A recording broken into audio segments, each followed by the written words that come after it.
عم الشيخ عبد الله. نعم. العروسه دلوقتي بتقول لك انها مش هتلف لك كده الا لما تقرا ايات تدخل دماغها، غير اي قراءه انت قراتها قبل كده. قراءة ما حصلتش.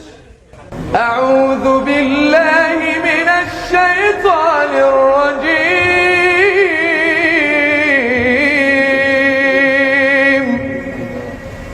بسم الله الرحمن الرحيم.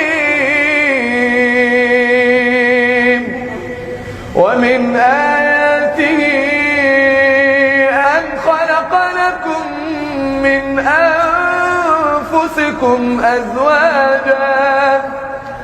أزواجا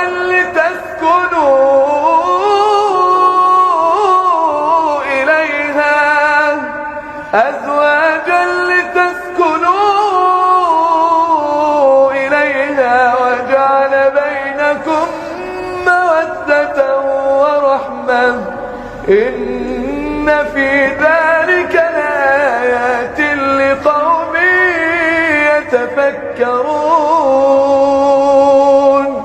ومن آياته خلق السماوات والأرض واختلاف ألسنتكم وألوانكم إن في ذلك لآيات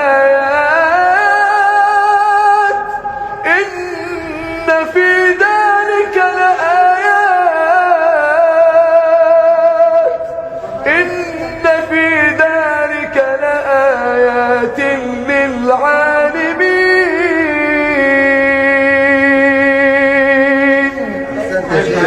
يا عروسه تمام؟ تمام. اليوم مبروك يا مولانا. ألف مبروك.